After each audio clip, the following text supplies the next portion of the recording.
स्वागत है आप सभी लोगों का एक बार फिर से बहुत अरसे के बाद आपकी इस चैनल जेके एग्जाम्स में। आज हम पूरी तरीके से डिकोड करेंगे। देखो, सबसे बड़ी काम होती है, मैं आपको कुछ चीज़ें समझाना चाहता हूँ इस वीडियो के माध्यम से। आई होप कि that you will watch this video till and.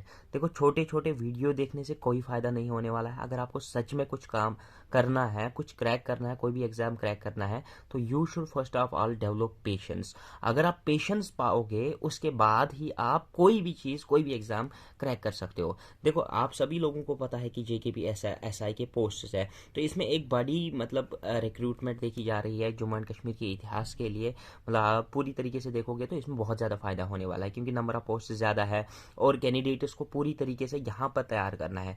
बहुत सारे कोचिंग्स हैं, बहुत सारे इंस्टीट्यूट्स हैं। अभी तक मतलब देखो क्या होता है कि बहुत सारे इंस्टीट्यूट्स बहुत सारी लालचों की वजह से कुछ भी कर लेते हैं, कुछ भी बढ़ा देते हैं। लेकिन कल जो ऑफिशियल सिलेबस अनाउंस हुआ, उस सिलेबस को देख के किसी भी स्टूडेंट को जो फर्स्ट फेज ऑफ प्रिपरेशन में होगा, उसको अंदाज़ा नहीं होगा कि मुझे क्या पढ़ना है, किस तरीके से पढ़ना है। बिकॉज उसमें जो सिलेबस है वो बहुत ज़्यादा ट्विस्टेड लिखा गया है। तो मैं आपको आज इस वीडियो के माध्यम से पूरी तरीके से इस सिलेबस को डिकोड करूँगा, तो पूरी तरीके से समझेंगे कि हमें क्या पढ़ना है। देखो, एक ज़रूरी बात यहाँ पर बताऊँगा कि सबसे ज़रूरी बात होता है सिलेबस को देख के कि हमें क्या नहीं पढ़ना है, बल्कि मतलब हमें क्या नहीं पढ़ना है, ये हमें पता होना चाहिए सिलेबस को देख के। और उसी से हम अंदाज़ा लगा सकते हैं कि हमें कितना पढ़ना है। क्योंकि अगर सिलेबस, पूरा सिलेबस देखा जाए जो इसमें दिया गया है, तो उसको 1 साल लगेगा पूरी तरीके से समझने के लिए, पूरी तरीके से उसमें मास्टर्स करने के लिए। जैसे कि आप मतलब क्वालिफाइंग कट ऑफ स्कोर से आगे हो जाओ तो 1 साल पूरा लग जाएगा। लेकिन आपको minimum with in minimum time अपने आप को तैयार करना है। So for that reason smart study is the key to success. तो किसी भी एग्ज़ाम को समझने के लिए उसका सिलेबस समझना बहुत ज़्यादा ज़रूरी है। तो आज इस वीडियो के माध्यम से मैं डिकोड करूँगा सिलेबस किस तरीके से दिया गया है, कहाँ से क्वेश्चंस बन सकते हैं, जहां पर आपकी पकड़ अच्छी होनी चाहिए, ताकि एग्जाम में एक भी पॉइंट आपका नहीं छूटना चाहिए। सबसे पहले अगर सिलेबस को देखेंगे तो मैं इस वीडियो को 2 हिस्सों में लाऊंगा, क्योंकि ये बहुत ज़्यादा बड़ा वीडियो हो जाएगा। तो 2 हिस्सों में पढ़ेंगे इस वीडियो को, तो पूरी तरीके से समझेंगे कि सिलेबस में हमें क्या पढ़ना है और क्या छोड़ना है। सबसे पहले उन्होंने लिखा है करंट अफेयर्स। तो करंट इवेंट्स वो लिखते हैं कि current events of national and international importance. अब आप ये कहाँ से करोगे, कितना करना है सर, इसमें कुछ समझ नहीं आता कि रोज रोज करंट अफेयर्स के 5-5 6-6 पेजेस आ जाते हैं, तो हमें कितना पढ़ना है। देखो, सबसे जरूरी चीज हमें पता होना चाहिए कि हमें कौन से टॉपिक्स आ जाएंगे एग्जाम में इन करंट अफेयर्स। तो आप इंटरनेशनल रिलेशंस पढ़ने बैठ जाओगे करंट अफेयर्स में, तो उससे में आपको कोई क्वेश्चन नहीं आएगा कि इंडिया ने रशिया के साथ क्या किया, इंडिया ने जापान के साथ क्या किया, इंडिया कौन सी फॉरेन पॉलिसी है, कौन सी नेशनल पॉलिसी है। तो ये चीजें आपको बिल्कुल भी एग्जाम में नहीं पूछी जाएंगी। ये तो यूपीएससी लेवल के क्वेश्चन हो गए। आप जेके पी एस आई का सिलेबस दे रहे हो, वो भी जेके एस एस बी के अंडर, तो आपको कहाँ से क्वेश्चंस बन सकते हैं, वो चीज़, वो इवेंट्स अब याद रख लीजिए। और इसकी आपको पीडीएफ भी मैं टेलीग्राम चैनल पर भेज दूंगा, जहां पर आपको ज्वाइन करने की लिंक नीचे मिल जाएगी, वो ज्वाइन करके रखना। वहां पर मैं डिफरेंट पीडीएफ शेयर करता रहता हूँ। तो सबसे पहले अगर आप देखोगे कि करंट इवेंट्स में क्या देखना है, स्पेस एजेंसी जो है हमारी ISRO, ISRO, Indian space research organisation, और नासा की जो स्पेस एजेंसीज है, ये दोनों कौन कौन सा मिशन लॉन्च कर रहे हैं। जिस दिन से आपकी नोटिफिकेशन आ गई, मतलब आज से 2 महीने पहले, आप अक्टूबर से स्टार्ट मान लेना कि अक्टूबर से आप स्पेस के बारे में हर कोई चीज याद रखोगे आप, इंक्लूडिंग द चंद्रयान मिशन जो लास्ट ईयर लॉन्च हुआ था। चंद्रयान मिशन भी आप याद रखोगे कि हमारी इसरो कौन कौन सा मिशन लॉन्च कर रही है, और नासा का इस वक्त किस मतलब कि कौन कौन से मिशन लॉन्च कर रहे हैं, क्या कहाँ कहाँ पर जाने की तैयारी हो रही है। तो वो चीज़ें आप करंट अफेयर्स में पढ़ने की कोशिश करोगे, उन्हीं चीज़ों में से क्वेश्चन बन सकता है। बाकी आप 1950 1960 का पढ़ोगे, कोई फायदा नहीं, कोई क्वेश्चन नहीं मिलने वाला है उससे। उसके बाद आप साइंस एंड टेक्नोलॉजी में भी, यहाँ पर अब दूसरा टॉपिक रहता है सिलेबस में करंट अफेयर्स में, साइंस एंड टेक्नोलॉजी में। जैसे कि इस वक्त न्यूज़ में अगर आप देखोगे कि रोज ब्लॉकचेन डायग्राम यानी कि क्रिप्टो करेंसी बहुत ज़्यादा क्वेश्चन मतलब चर्चे में रहती है न्यूज़ में, मतलब करंट अफेयर्स में। तो आप क्रिप्टो करेंसी के बारे में जो भी मतलब आपको इन्फॉर्मेशन मिलती है वो याद रखना, क्योंकि साइंस एंड टेक्नोलॉजी के पॉइंट ऑफ व्यू से ये बहुत ज़्यादा इंपॉर्टेंट रहता है। अब आप देखोगे कि कोरोना वायरस है, कोरोना वायरस के रिलेटेड आपको ज़्यादा कुछ पढ़ने की ज़रूरत नहीं है, लेकिन उसमें एक चीज़ याद रखना कि वायरसेस के बारे में आपको पढ़ना नहीं है, बल्कि वैक्सीन के बारे में पढ़ना है। वैक्सीन किस तरीके से के बारे में किस तरीके से पढ़ना है। फॉर एग्जाम्पल मैं आपको एग्जाम्पल यहाँ पर बताता हूँ कि आपको वैक्सीन के बारे में कि आरएनए वैक्सीन कौन सा है, मतलब डीएनए वैक्सीन कौन सा है, प्रोटीन वैक्सीन कौन सा है, या कैप्सूल टाइप वैक्सीन कौन सा है। तो ये सारी चीज़ें आप समझने की कोशिश करोगे। प्लस आपको ये भी याद रखने की ज़रूरत नहीं है, लेकिन अगर याद रखोगे तो that will be the safer side कि कौन से मतलब कोवैक्सीन किस कंपनी का है, कोविशील्ड किस कंपनी का है। तो इस तरीके से याद रख सकते हो। तो मतलब सबसे पहले वैक्सीन कौन आया था, अभी वैक्सीनेशन में कौन सी एआई बेस्ड टेक्नोलॉजी या मतलब डाटा लोकलाइजेशन किस तरीके से की जाती है। तो वो चीज़ें आपको यहाँ पर साइंस एंड टेक्नोलॉजी में जो हॉट टॉपिक्स रहते हैं ना, hot topic science and technology में, ऐसे नहीं कि आप बोलोगे कि ये सल्फर है, ये ऑक्सी, वही पुराना घिसा पिटा, उसमें से कुछ नहीं आने वाला है। एयर पोल्यूशन का टॉपिक इस वक्त मतलब साइंस एंड टेक में बहुत ज़्यादा, ये तो एनवायरनमेंट में भी आपका कोइंसाइड हो जाता है। देखो दिल्ली में एयर पोल्यूशन चल रहा है, तो वो मतलब उससे बहुत ज़्यादा स्कूल कॉलेजेस बंद हो रहे हैं, तो इससे इम्पैक्ट पड़ रहा है। तो ये आपका नेशनल इंपॉर्टेंस का रहता है। देखो आपको जम्मू एंड कश्मीर के बारे में करंट अफेयर्स में ज़्यादा कुछ मिलने को, ज़्यादा कुछ मतलब बड़ी चीज़ें नहीं मिलेंगे। प्राइवेटाइजेशन आप मतलब ये जो हो रहा है पावर डेवलपमेंट डिपार्टमेंट का, तो वो हॉट टॉपिक जो होता है ना, बहुत ज़्यादा गर्म टॉपिक्स, उनसे क्वेश्चन आने का चांसेस रहता है। अब इसके अलावा आप यहाँ पर और एक टॉपिक जो रहता है जो आप करंट अफेयर्स में देख सकते हो, डिफेंस इनोवेशंस एंड टेक्नोलॉजी। यानी कि हमारा डीआरडीओ जो है, डिफेंस रिसर्च डेवलपमेंट ऑर्गेनाइजेशन जो है, वो कौन से प्रोग्राम्स इस वक्त लॉन्च कर रहे हैं, उन्होंने कौन कौन सी चीज़ें इस वक्त मतलब क्या क्या किन किन प्रोग्राम्स पे लॉन्च कर रहे हैं। जैसे इस वक्त हॉट टॉपिक रहता है करंट अफेयर्स में ये जो मतलब with sound speed of sound चल रहे हैं, तो उसमें से जैसे कल एक इन्होंने लॉन्च किया था अग्नि प्राइम। अग्नि प्राइम, तो अग्नि की सीरीज आपको याद रखनी है। अग्नि प्राइम अग्नि पी क्या है, अग्नि प्राइम मिसाइल कौन सा है, तो बैलिस्टिक मिसाइल कौन से होते हैं। तो ये सारी चीज़ें आपको याद रहनी चाहिए, डिफेंस एंड इनोवेशन। उसके अलावा एनवायरनमेंट में अगर कोई, देखो अब न्यूज़ में अगर कोई भी मतलब अगर कोई भी नेशनल पार्क, अगर कोई भी वाइल्ड लाइफ सेंचुरी या किसी भी बर्ड का, जैसे ग्रेट इंडियन बास्टर्ड जो है उसके बारे में बहुत न्यूज़ चल रही थी, एलिफेंट्स के बारे में इस वक्त बहुत ज़्यादा न्यूज़ में रह रहे हैं, तो इनके बारे में आप क्वेश्चन एक्सपेक्ट कर सकते हो। तो यहाँ पर एनवायरनमेंट में से आपको करंट अफेयर्स में वही चीज़ें पढ़नी है जो कि न्यूज़ में ज़्यादातर रहती है। अब इकोनॉमिक रिलेटेड जो भी एस्पेक्ट्स आते हैं कि मतलब जीडीपी का इंक्रीज हो रहा है, जीडीपी का डिक्रीज हो रहा है, या डिफरेंट एस्पेक्ट्स होते हैं, जैसे ग्लोबल मिनिमम कॉर्पोरेट टैक्स, उस पर आप क्वेश्चन एक्सपेक्ट कर सकते हो, बहुत ज़्यादा हार्ड टॉपिक रहता है। तो ये चीज़ें आपको इकोनॉमिक के रिलेटेड पढ़नी है। अब पॉलिटी के रिलेटेड आपको क्या पढ़ना है इस वक्त, मतलब हमारे इसमें अगर आप पार्लियामेंट में देखोगे तो विंटर सेशन चल रहा है, लास्ट सेशन जो चल रहा है, इसमें कुछ बिल्स इंट्रोड्यूस की गई, तो वो आपको पता होनी चाहिए कौन कौन सी बिल इंट्रोड्यूस की गई, जैसे मैरिजेबल एज को इंक्रीज करना।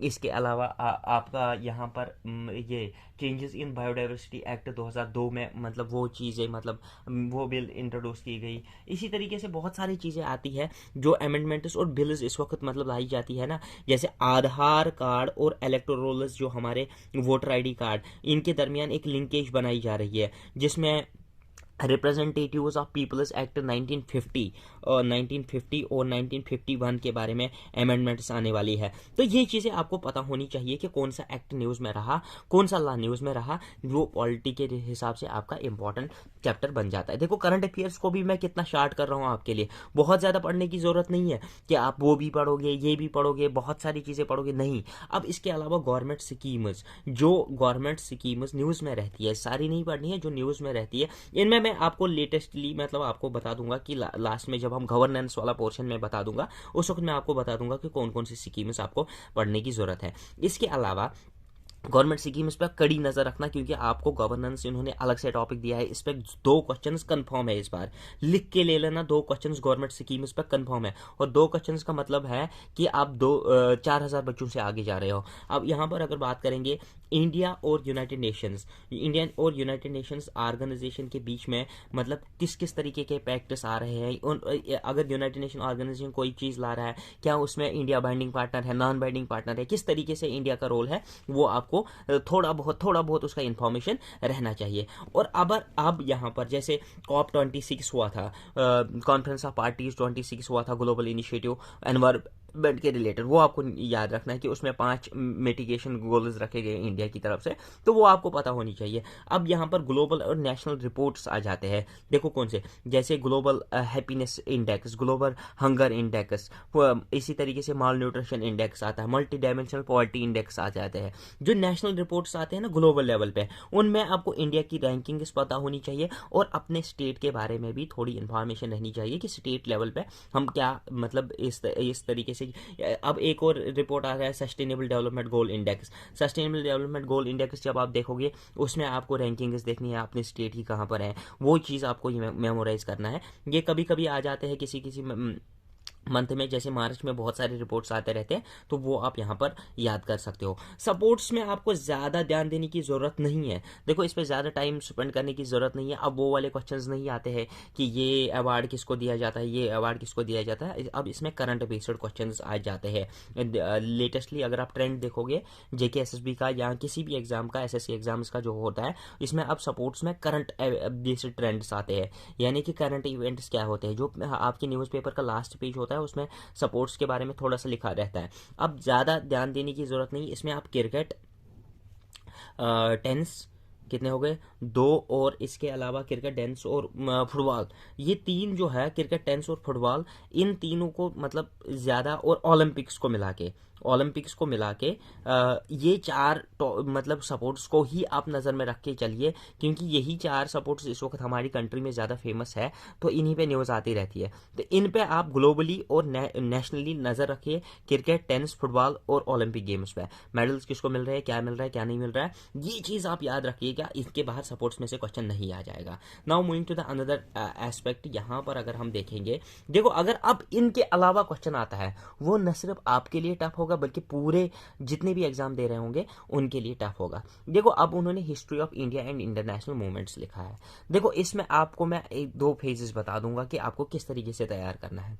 मैं आपको पहला फेज बता दूंगा, चाहे आप अगर चाहो तो मुगल से स्टार्ट कर सकते हो, तो आपका हिस्ट्री में एक भी क्वेश्चन नहीं छूट जाएगा, ठीक है। अगर आप चाहो कि हमारे पास टाइम कंस्ट्रेंट कम है, तो आपको मैं बता दूंगा कि सेकंड फेज कहां से आप स्टार्ट कर सकते हो। मुगल से स्टार्ट करना है, पहले आपको बैटल ऑफ पानीपत समझना है किस तरीके से है, तो ठीक है। फिर उसके बाद बाबर, हुमायूं और सूर एम्पायर के बारे में भी पढ़ना है, अकबर, जहांगीर, शाहजहां और औरंगजेब। ये आपको इनमें क्रोनोलॉजिकल ऑर्डर भी पता होना चाहिए, किसके बाद कौन आया, इसके बाद कौन आया, इसके बाद कौन आया, और इनके बारे में थोड़ी थोड़ी बेसिक इन्फॉर्मेशन, ज्यादा कुछ नहीं, बेसिक इन्फॉर्मेशन पता होनी चाहिए, ठीक है। अब जब यहां पर आप पहुंचे, उसके बाद लेटर मोगल्स आते हैं। लेटर मोगल्स जितने भी थे उनमें 2 ही चीजें आपको बेसिकली पॉइंट्स याद रखने हैं, उनका क्रोनोलॉजिकल ऑर्डर, मतलब किसके बाद कौन सा, किसके बाद कौन सा, और दूसरा चीज उसमें name and area under control, मतलब कौन सा राजा कहां पर कंट्रोल करता था, उसका नाम और उसके एरिया का नाम भी पता होना चाहिए, ठीक है। ये चीज बहुत ज्यादा इंपॉर्टेंट है। 2 ही एस्पेक्ट्स पढ़ने हैं आपको लेटर मोगल्स के बारे में, इसके बाहर क्वेश्चन नहीं आएगा, ठीक है। Now moving to the third thing, Marathas के बारे में आपको यही मतलब चीज पता होना चाहिए कि मराठास कहां पर थे और उनके कौन कौन से राजा थे, ठीक है। ज्यादा कुछ पढ़ने की जरूरत नहीं। उसके बाद राजपूत स्टेटस भी आप इंपॉर्टेंटली याद रखिएगा, ताकि आपका एक भी क्वेश्चन नहीं छोड़ना चाहिए। Now moving to the another aspect of our studies, वो रहता है हमारा कि अब यहां से आपका खेल शुरू हो जाता है एग्जाम पॉइंट ऑफ व्यू से। अगर वहां से क्वेश्चन आ गया तो आपका छूटने के चांसेस नहीं रहते, क्योंकि because you have studied that well that also, तो आपका एक भी क्वेश्चन नहीं छूटना चाहिए। नाउ यहां पर एडवेंट ऑफ यूरोपियंस, तो इसमें आपको 2 चीजें याद रखनी चाहिए। एक क्रोनोलॉजिकल ऑर्डर में, जैसे पुर्तगाल, डच, फ्रेंच और ब्रिटिश, इनमें कौन आए थे पहले, फिर उसके बाद कौन आए, फिर उसके बाद कौन आए, ठीक है। और इन्होंने फर्स्ट वार कौन सा किया, जैसे पुर्तगाल ने कौन सा पहला वार किया, और फर्स्ट स्टेट दे एनेक्सेड, ठीक है। और इतना भी याद रख लीजिएगा, ये याद रख लीजिएगा, यहां पर एक जरूरी बात है कि इन्होंने फोर्टिफाई कौन सा एरिया पहले किया, ठीक है। ये चीजें आपको पता होनी चाहिए कि अगर पुर्तगाल आए तो उनकी मतलब आर्डर क्या था इनका, जो यहाँ पर मतलब फॉरेनर्स, जो यूरोपियंस यहाँ पर आए कंट्रोल करने के लिए, तो एनेक्स करने के लिए, तो उनका क्रोनोलॉजिकल ऑर्डर क्या था। दूसरा, उन्होंने पहला जंग कौन सा लड़ा और पहली स्टेट दे एनेक्सेड कौन सी थी, ठीक है। उनके बीच में कौन से जंग हो रहे थे, वो SSB लेवल में नहीं पूछे जाएंगे, ठीक है। अब यहाँ पर इंपॉर्टेंटली आपको एंग्लो सिख वार्स पढ़ने हैं, फर्स्ट एंग्लो सिख वार, सेकंड एंग्लो सिख वार, ये बहुत ज़्यादा ज़रूरी है ताकि आपको creation of state of Jammu and Kashmir समझ में आ जाए, क्योंकि एंग्लो सिख वार्स जो हुए मतलब ब्रिटिशर्स और सिख डायनास्टी के बीच में, सिख रूल के बीच में जो वार्स हुए, उनका डायरेक्ट इम्पैक्ट रहता है किस पे, कार्विनेशन ऑफ यानी कि creation of state of Jammu and Kashmir. तो ये आप ज़रूरी ये टॉपिक पढ़ लेना ताकि आपको अपने स्टेट की हिस्ट्री पता चल जाए। इसमें क्वेश्चन तो नहीं पूछा जाएगा but you should know that. आपको ये समझ में आ गया तो आपको हिस्ट्री का बहुत सारा चीज़ समझ में आ जाएगा। बैटल ऑफ पलासी के बारे में जानिएगा, बैटल ऑफ बक्सर के बारे में जानिएगा और land revenue policy of British के बारे में जानिएगा। इसके अलावा सोशल रिलीजियस रिफॉर्म्स याद रखिएगा।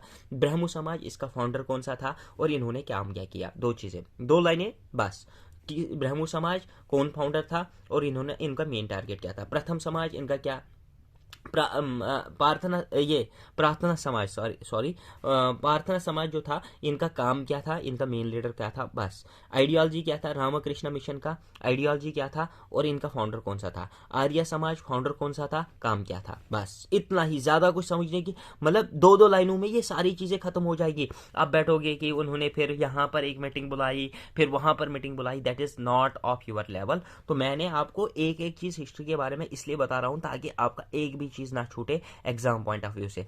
देखो जो बच्चे यहाँ तक देख रहे हैं, मैं उनसे रिक्वेस्ट करता हूँ कि अगर आप हमारे साथ जुड़ना चाहते हो, लास्ट में एक गुड न्यूज़ दे दूंगा, चैनल को एक वीडियो को एक लाइक दे देना और चैनल को ज़रूर सब्सक्राइब करके जाना। तो यहाँ पर आप अगर देखेंगे तो यहाँ पर movements bye Muslims, Wahhabi movement के बारे में आपने बहुत बार क्वेश्चन देखा होगा। ये इसमें मेन लीडर्स कौन से थे, कब स्टार्ट हुआ, डेट कब क्यों, डेट कब क्यों, बस इस पर इतना ही क्वेश्चन आ सकता है। अलीगढ़ मूवमेंट, डेट कब क्यों, बस।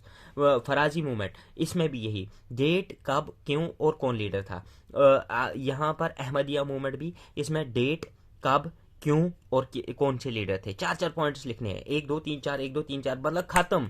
बहुत जल्दी जल्दी जल्दी सीख जाओगे। मैं आपको यही इसी तरीके से इसी ट्रेंड से ये करवा दूंगा। अब रिवोल्ट ऑफ 1857, इसमें दो चीज़ें आपको पढ़नी है। एक काजेस क्या थे, देखो सबको पता है कि मतलब ये हुआ था, लेकिन बेसिकली उनको एक बार स्टडी करना है ताकि क्वेश्चन में अगर पॉइंट्स वाइज उन्होंने मतलब वो मतलब ऐसे देते हैं ना कि which one of the following statement is correct, तो उसमें 2 3 स्टेटमेंट देता है, फिर बोलता है 1 and 2, 2 and 3, 3 and 4। तो इस तरीके का क्वेश्चन में भी अगर आ सकता है इस रिवोल्ट ऑफ 1857 में, तो वो आप कब कर सकते हो, वो आप कर सकते हो ताकि आप, इसलिए क्योंकि आपने कॉजेस एक बार पढ़े हैं। लेकिन इसमें मेन पॉइंट क्या है, एरिया और लीडर। जैसे झांसी से झांसी की रानी थी और इसी के साथ मतलब अवध से कौन लड़ रहा था, इधर मतलब मुगल सराय से कौन लड़ रहा था, बहुत सारी जगह थे। तो जहां जहां से कोई कोई लीडर था, उनकी लोकेशन के साथ आप लीडर को रिप्रेजेंट करोगे, तो उनका रोल थोड़ा बहुत दो दो लाइनों में, मतलब ये झांसी ये लीडर, ये दूसरा जगह ये लीडर, ये तीसरा जगह ये leader. Basic central of focus जो एरियाज थे वो आपको पता होनी चाहिए रिवोल्ट ऑफ 1857, ताकि आपका क्वेश्चन एमसीक्यू एक भी नहीं छूटना चाहिए। अब यहाँ पर आता है, ये पहला फेज था। देखो अगर आप ये करना चाहते हो तो कर सकते हो यहाँ तक, अगर नहीं करना चाहते हो तो कोई दिक्कत नहीं, कोई चिंता नहीं। आप मतलब एक क्वेश्चन या एक आधा क्वेश्चन आपका छूट सकता है या दो क्वेश्चन छूट सकते हैं, लेकिन यहाँ के बाद आप एक भी मतलब पॉइंट नहीं छोड़िएगा, क्योंकि यहाँ से आपका इंडियन नेशनल मूवमेंट्स आता है जहाँ से मैक्सिमम क्वेश्चनों की भरमार रहती है। तो यहाँ पर आपको मैं कुछ फेजेस में डिवाइड करके बता दूंगा। देखो इलॉबरेटेड सिलेबस बहुत बड़ा है, आप मतलब ये मत सोचेगा कि history of India and Indian national movement छोटा सा टॉपिक लिखा है, लेकिन उसके अंदर कितना पढ़ना है दैट इज मच वर्थी। मैं आपको यही बता रहा हूँ, डिकोड करना सिलेबस आ गया, आपकी 50% मतलब काम खत्म हो गया। तो यहाँ पर आपको फर्स्ट पेज में जेम्स मिल का रोल देख लेना, क्योंकि इसमें बहुत सारे क्वेश्चंस आ रहे हैं आजकल, क्योंकि एजुकेशन पॉलिसी नई आ गई थी तो इनका एजुकेशन के रिलेटेड एक रोल रहा था, तो ये आपको पता होना चाहिए। वुड्स डिस्पैच भी आप जान लीजिएगा, बहुत ज़्यादा इंपॉर्टेंट है। वुड्स डिस्पैच क्या था, तो इस पर भी क्वेश्चन आने के चांसेस है, क्योंकि न्यू एजुकेशन पॉलिसी आ गई है। तो ये पहले फेज में आप यहाँ पर जान सकते हो। इसके अलावा foundation of Indian national Congress और उसकी लीडरशिप पे आप मतलब एक बार नजर डालिएगा। मॉडरेटर्स और एक्सट्रीमिस्ट, उसमें लीडर्स और उनकी डिमांड्स क्या थी, पर्टिकुलरली इन मॉडरेटर्स की लीडर्स कौन से थे, उनके डिमांड्स, एक्सट्रीमिस्ट लीडर्स कौन से थे, उनकी डिमांड्स क्या थी। और इसके बाद पार्टीशन ऑफ बंगाल और एंटी पार्टीशन मूवमेंट्स कौन कौन से थे, जैसे स्वदेशी मूवमेंट था, वो आपको जानना है। देखो हिस्ट्री का सिलेबस बहुत बड़ा रहता है हर किसी एग्जाम में, तो इसको आप मतलब समय रहते ही खत्म करिएगा, नहीं तो आपके लिए सरदर्द बन सकता है। तो इसमें सबसे पहले आपको स्वदेशी मूवमेंट क्लियर करना है कि partition of anti partition of Bengal के विरुद्ध ये मूवमेंट स्टार्ट की गई थी, स्वदेशी मूवमेंट, आपको पता होनी चाहिए। मूवमेंट्स के बारे में आप 2-3 चीज़ें याद रखोगे, मेन लीडर्स, डेट, काजेस और एनालिसिस। मतलब 5-5 पॉइंट्स, 1 2 3, इसके बारे में 2 पॉइंट्स, 5 पॉइंट्स, बस काम खत्म। उसके बाद सेकंड फेज में हम चलते हैं, सेकंड फेज को समझने की कोशिश करते हैं। यहाँ पर मैंने दिखाया है कि लीडर्स, डेट, प्लेस, काजेस और इम्पैक्ट क्या रहा है। उन मूवमेंट्स के बारे में यही चीज़ें आप इंपॉर्टेंटली, लीडर्स कौन कौन से थे, डेट क्या था, प्लेस कहाँ पर था, काजेस क्या थे और इम्पैक्ट कहाँ था। 5 पॉइंट्स आपने कर लिए तो आप पूरी तरीके से डू हो। तो यहाँ पर अब यहाँ पर चलते हैं अब सेकेंड फेज में, 1907 से लेकर 1917 तक। तो यहाँ पर मिलिटेंट नेशनलिज्म, डिफिनीशन समझ लेना क्या होता है, बाकी कुछ नहीं है। तो यहाँ पर ऑल इंडिया मुस्लिम लीग के बारे में फाउंडेशन, इस पर इस बार केएस में भी क्वेश्चन आ चुका था, Indian all India Muslim league, वो देख लेना क्वेश्चन उसने किस तरीके से पूछा था। बहुत ही ज़्यादा डिफिकल्ट क्वेश्चन था, लग रहा था बहुत आसान है लेकिन बहुत ज़्यादा डिफिकल्ट था, उसमें डीप नॉलेज की ज़रूरत होनी चाहिए तब जाके वो सॉल्व हो सकता था। तो यहाँ पर अगर देखेंगे तो फर्स्ट वर्ल्ड वार और इंडियन नेशनलिस्ट रेस्पॉन्स, तो ये टॉपिक भी आपको पढ़ना है, ये टॉपिक भी आप कवर करिएगा। उसके बाद गांधीयन एरा आपको पढ़ना है। तो गांधी के बारे में जो भी इंफॉर्मेशन मिलेगी ना इस बार, वो बेटा पूरी तरीके से पढ़ लेना, क्योंकि इस बार जो 75th इंडिपेंडेंस डे मनाया गया उसमें मतलब आज़ादी का अमृत महोत्सव, जो आइडियालॉजी था कि आज़ादी में जिन लीडर्स का रोल था उनको उजागर करना, तो सबसे बड़ा रोल आप समझ ही सकते हो कि गांधी के बारे में क्वेश्चन आप एक्सपेक्ट कर लेना कि क्वेश्चन आ जाएगा। देखो न्यूज़ को समझ के क्वेश्चन पेपर को प्रेडिक्ट करना बहुत ज़्यादा आसान हो जाता है।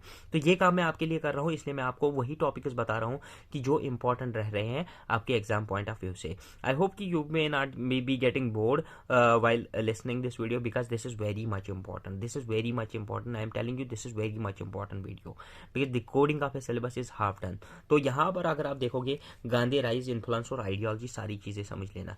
तो गांधी के बारे में एक पूरा कंपोजिशन जैसे लिखते हैं ना, मजमून बना के रखना, अपनी जगह पे याद कर लेना बेटा उसको, उससे आपके सारे क्वेश्चंस सॉल्व हो जाएंगे। मॉन्टेग्यू रिफॉर्म्स याद रखना, रोवाल्ट एक्ट याद रखना, खिलाफत मूवमेंट और non cooperation movement, Simon commission और Nehru report, Delhi proposal and Jinnah's 14 point agreement जो था, 14 पॉइंट टास्क जो थे वो याद रख लेना। लाहौर सेशन क्या था, सिविल डिसोबीडियंस मूवमेंट क्या थी, गांधी इरविन पैक्ट क्या था, round table conference, Poona pact, government of India act 1935, ये हो गया आपका government of India act 1935, elections of 1935, elections of 1937, second world war और इंडियन नेशनल मूवमेंट्स क्या उस वक्त रेस्पॉन्स क्या रहा।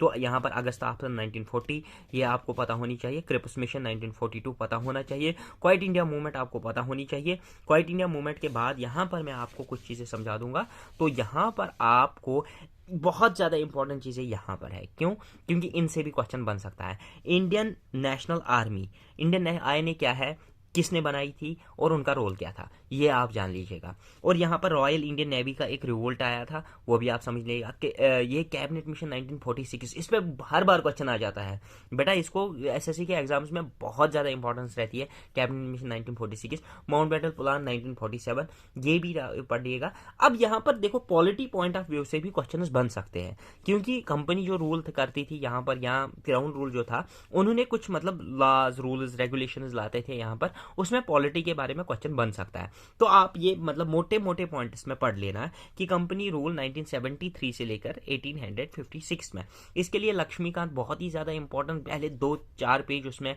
मतलब प्रेफरेंस के 2-4 पेज उसमें इसी चीज़ के बारे में आता है, कंपनी रूल, क्राउन रूल, और ये मैं आपको PDF प्रोवाइड कर दूंगा इन्हीं चीज़ों का। कंपनी रूल, क्राउन रूल 1856, 1857 में जब रिवोल्ट हुआ तो 1857 से 1947 तक कंपनी रूल रहा, तो क्राउन रूल रहा, तो ये आपको पता होनी चाहिए। अब यहाँ पर कॉन्स्टिट्यूशन असेंबली और कॉन्स्टिट्यूशन का भी आपको इंपॉर्टेंस पता चलनी चाहिए, तो ये चीज़ें आपको मिल जाएगी।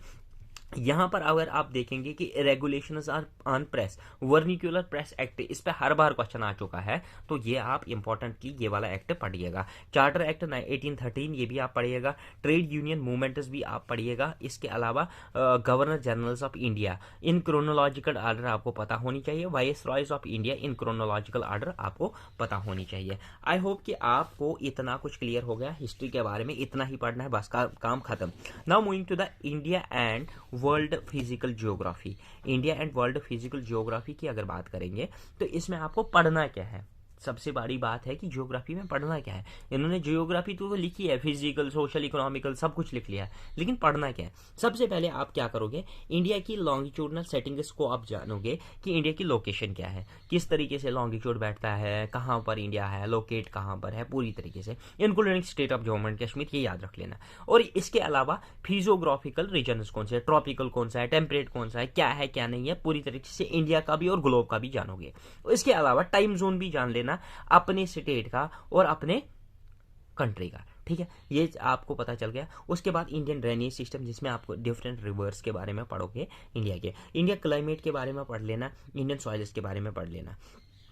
तो यहाँ पर natural vegetation, Indian forest types किस तरीके से है, कहाँ पर कौन सा ट्री पाया जाता है, तो ये मैं आपको बहुत अच्छे तरीके से करूंगा। वेजिटेशन, एग्रीकल्चर और मिनरल रिसोर्सेज, ये 3 टॉपिक्स मैं आपको बहुत अच्छे, मतलब with neat and clean diagrams आपको पूरी तरीके से अच्छे तरीके से समझा दूंगा कि इसमें आपको एक भी क्वेश्चन नहीं छोड़ना चाहिए। तो यहाँ पर agriculture, mineral resources, transportation in India आपको करना है, आपको समझना है पूरी तरीके से क्या है। तो ये आपको जियोग्राफी में बनता है। अब यहाँ पर जियोमॉर्फोलॉजी, ओशनोग्राफी और क्लाइमेटोलॉजी। तो जियोमॉर्फोलॉजी में आपको सारे मतलब बेसिक थेरीज का आइडिया होना चाहिए, किसने कौन सी थेरी दी है, हमारी अर्थ की मॉर्फोलॉजी क्या है, क्रस्ट क्या है, मेंटल क्या है, कोर क्या है, किस तरीके से है, फॉर्मेशन क्या है, कॉन्टिनेंट्स क्या है। तो ये आपको पूरी तरीके से, ओशंस किस तरीके से है, ये आपको समझने की जरूरत है। अब यहाँ पर ओशनोग्राफी को अगर आप स्किप भी करोगे तो दैट इज नॉट मतलब प्रॉब्लम, कि ओशनोग्राफी को बेसिकली अगर आप स्किप ही करोगे that will be well, because it is very much difficult to understand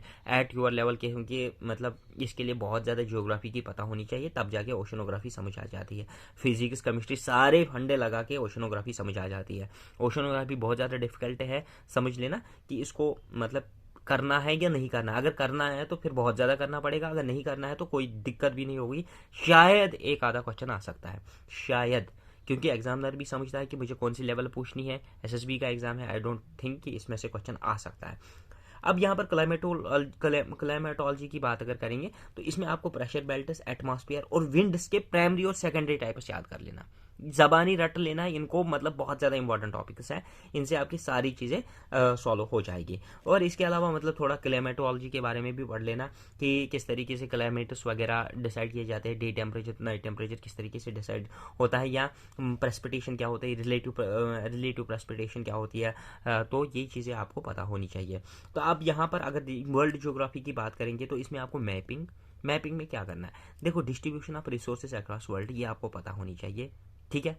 मतलब दुनिया में कहाँ पर कौन कौन से रिसोर्सेज पाए जाते हैं वो आपको पता होनी चाहिए। मेजर सीज जैसे कैस्पियन सी, ब्लैक सी, रेड सी, ये सी है ना, उनकी बाउंड्री कंट्रीज आपको पता होनी चाहिए कि इस सी की बाउंड्री कंट्रीज ये है, इसी पर क्वेश्चन बनता है। अब यहाँ पर उससे उसको पता चलता है कि वर्ल्ड की पूरी जियोग्राफी जानता है, तो वो इसलिए ये पूछता है। और डिफरेंट स्ट्रेट्स के बारे में, एन चैनल के बारे में, चैनल्स के बारे में पूछता है, पल्लल्स के बारे में पूछता है, तो ये आपको पता होनी चाहिए। अब वॉल्केनिक रीजन्स आते हैं, रिंग ऑफ फायर, जैसे मैंने टेलीग्राम पे परसों पूछा था कि क्या होता है, रिंग ऑफ फायर क्या होता है, वॉल्केनिक रीजन्स कहाँ पर है, और उनके रिलेटेड टर्मिनोलॉजी क्या होती है वर्ल्ड में, तो वो आपको पता होनी चाहिए। और इसमें जैसे पर्शियन गल्फ है, उसमें कौन कौन सी कंट्री आती है, बेसिकली मतलब कुछ गिने चुने टॉपिक इस वर्ल्ड ज्योग्राफी में से आपको कवर करने हैं, अदरवाइज इसमें से ज़्यादा कुछ क्वेश्चन पूछने के चांसेस नहीं रहते हैं। मोस्टली अगर पूछा जाएगा तो इस पे क्वेश्चन रहता है। तो यहाँ पर आग चलते हैं एक और टॉपिक पे, वो आता है पॉलिटी की अगर बात करेंगे तो इसमें आपको सबसे पहले कॉन्स्टिट्यूशन असेंबली को समझना है, प्रेम्बल को समझना है। इस पर ड्यू मान लीजिए इस बार क्वेश्चन आने वाला है 100% आपके एग्जाम में, क्योंकि प्राइवेट मेंबर बिल इंट्रोड्यूस की गई इस बार के विंटर सेशन में पार्लियामेंट में, जिसमें प्रेम्बल को अमेंड करने की फिर से बात की गई। तो ये आपको मतलब देखना है कि 42nd अमेंडमेंट में भी इसमें बहुत सारे केसेस आते हैं, केशुनंदा भारती केस, तो ये सारी चीज़ें मतलब इसको इम्पोर्टेंट बनाती है। तो फॉर दैट रीज़न कि इस पर आप क्वेश्चन एक्सपेक्ट कर सकते हो प्रेम्बल पे। अब यूनियन एंड टेरिटरीज, आर्टिकल 2 और आर्टिकल 3 पे बात हुई थी इस बार न्यूज़ में, क्योंकि मतलब सेपरेट स्टेट इन मेघालय की बात हुई कि मिजोरम में या मेघालय में मतलब नॉर्थ ईस्ट में बात हुई थी separate states for tribal group है एक, वो डिमांड कर रहा है सेपरेट स्टेट्स के लिए। तो दैट इज वाई कि यूनियन एंड टेरिटरीज में आर्टिकल 2 एंड आर्टिकल 3 पे भी क्वेश्चन बन सकता है। तो यहाँ पर सिटीजनशिप आपको समझना है, क्योंकि इस पर जो NPR नेशनल पॉपुलेशन रजिस्टर आया था, इस बार भी उसमें न्यूज़ पे बात रहती है। तो ये आपको करंट अफेयर्स के हिसाब से मैं बता रहा हूँ कि कौन से टॉपिक्स आपके इंपॉर्टेंट रहते हैं। अब fundamental rights, directive principles of state policy और फंडामेंटल ड्यूटीज, ये आपको करने ही करने हैं, क्योंकि इस पे से एक आधा क्वेश्चन हर बार आ जाता है। इसके अलावा Jammu and Kashmir reorganisation act, ये तो आपको पता ही है, ये करना ही करना है। अब यहाँ पर अगर बात करेंगे तो structure of government both at state, central और जुडिशरी मतलब स्ट्रक्चर। अब देखो गवर्नमेंट का स्ट्रक्चर क्या है, यूनियन गवर्नमेंट में लोकसभा, राज्यसभा, ठीक है, ये आपको पता होनी चाहिए। प्रेसिडेंट को कौन इलेक्ट कर रहा है, किस तरीके से इलेक्ट करता है, राज्यसभा के मेंबर्स किस तरीके से इलेक्ट किए जाते हैं, लोकसभा के मेंबर्स किस तरीके से इलेक्ट किए जाते हैं। सेंट्रल गवर्नमेंट का पूरा स्ट्रक्चर आपको समझना है, और इसी के अलावा स्टेट गवर्नमेंट का भी पूरा स्ट्रक्चर आपको समझ लेना है। गवर्नर क्या होता है, LG क्या होता है, लेफ्टिनेंट गवर्नर क्या होता है, ठीक है, ये आपको पता होना चाहिए। अब इसके अलावा आपको यहाँ पर दूसरा जो स्ट्रक्चर होता है कंट्री में, वो होता है जुडिशरी स्ट्रक्चर। वो भी आपको पता होना चाहिए कि जुडिशरी सिस्टम हमारी कंट्री में किस तरीके से, इंडिपेंडेंस ऑफ जुडिशरी किसको कहते हैं, वो आपको पता हो। उसके लिए कॉन्स्टिट्यूशन में कौन कौन से प्रावधान है कि इंडिपेंडेंस ऑफ जुडिशरी रहेगी। अब लोकल सेल्फ गवर्नमेंट जो आते हैं, पंचायत, अर्बन लोकल बॉडीज, ये आपको बहुत ज़्यादा इंपॉर्टेंस रहती है, क्योंकि इस बार इस पर बहुत बड़ा मतलब एक पूरा मैगजीन ही छाप दिया गया था इसके बारे में। तो इस पर क्वेश्चन ड्यू आने वाला है 73rd और 74th कॉन्स्टिट्यूशनल अमेंडमेंट के बारे में, लोकल सेल्फ गवर्नमेंट्स के बारे में। आई होप कि ये आप डीपली पढ़ लोगे। Now moving to the another aspect, वो रहता है हमारा गवर्नेंस का।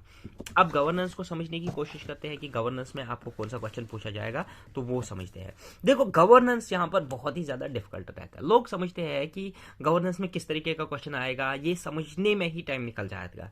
तो आपको एंटी करप्शन, उसके लिए लॉज क्या है, रेगुलेशन क्या है, ठीक है, RTI right to information laws क्या है, किस तरीके से है। अब यहाँ पर इलेक्टोरल रिफॉर्म्स जो मतलब इस पे बात हो रही है, इलेक्टोरल रिफॉर्म्स पे बात हो रही है, इंपॉर्टेंटली इस पे क्वेश्चन आ जाएगा 100%, ठीक है। अब यहाँ पर सिटीजन चार्टर के बारे में क्वेश्चन आ सकता है। ई गवर्नेंस बहुत ज़्यादा बात हो रही है, पंचायत में ई गवर्नेंस इंट्रोड्यूस किया जाएगा, कि जिससे मतलब बहुत सारी मतलब चीज़ें मतलब सॉल्व हो रही है, तो इस पे आप क्वेश्चन एक्सपेक्ट कर सकते हो। सस्टेनेबल डेवलपमेंट गोल इंडिसेस मतलब इंडेक्सेस जो निकलते हैं इसमें, वो आपको समझने की कोशिश करनी है कि रैंकिंग क्या है स्टेट्स की, किस तरीके से क्या है। तो इंडिया एट 75, देखो आप ये सर्च कर लेना डायरेक्टली गूगल से, India at 75 by NITI Aayog. तो क्योंकि हम 75 तो ईयर ऑफ इंडिपेंडेंस मना रहे हैं, तो नीति आयोग ने एक डेटा सेट निकालता है इंडिया एट 70, वो आपको पूरा डेटा दे देगा कि हमारे मतलब किस तरीके से हम मतलब ग्रो कर रहे हैं, हमारे इंडस्ट्रियल सेक्टर क्या है, हमारे मतलब पूरा डेटा जितना भी आपको एग्जाम के लिए जितनी भी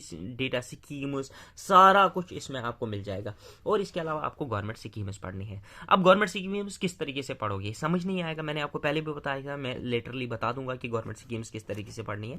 तो इसमें देखो आप एक कैटेगरी बनाना कि इसमें वल्नरेबल सेक्शंस में आते हैं वुमेन, चाइल्ड, एल्डरली और LGBT, लेस्बियन, गे, बाइसेक्सुअल, ट्रांसजेंडर और क्वेयर वगैरह के मतलब एक कम्युनिटी बनाई गई है। इनको मतलब अलग से एक कम्युनिटी में कंसिडर किया जाता है, they are also vulnerable sections. तो और इसके अलावा ट्राइबल ग्रुप्स। अब इनमें वुमेन्स के लिए स्कीम्स कौन से हैं, वुमेन्स के लिए लॉज, प्रोटेक्शन के लिए लॉज कौन से हैं, और इंस्टीट्यूशंस कौन से हैं, जैसे सोशल वेलफेयर डिपार्टमेंट है, ठीक है। तो ये तीनों चीजें आपको दो लाइन्स में सीखने हैं।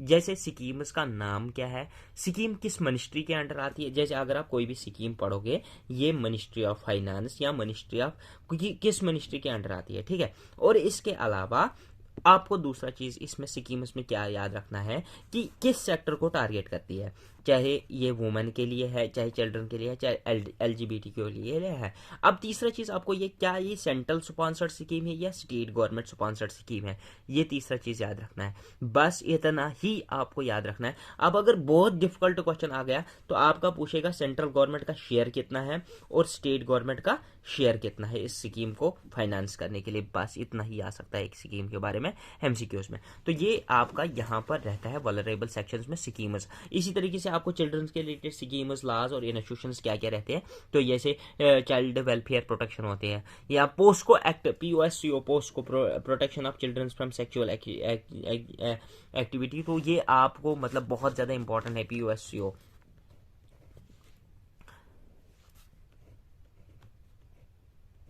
Sexual offence, protection of children from sexual offence, POCSO। तो ये आपको पता होना चाहिए, ये एक्ट बहुत ज़्यादा इंपॉर्टेंट है, तो ये आपको यहाँ पर इंपॉर्टेंट है। अब यहाँ पर मतलब देखो गवर्नेंस कहाँ से स्टार्ट होती है, ये चीज़ें आपकी बेसिक्स है गवर्नेंस में, इसी पे क्वेश्चन आ सकता है।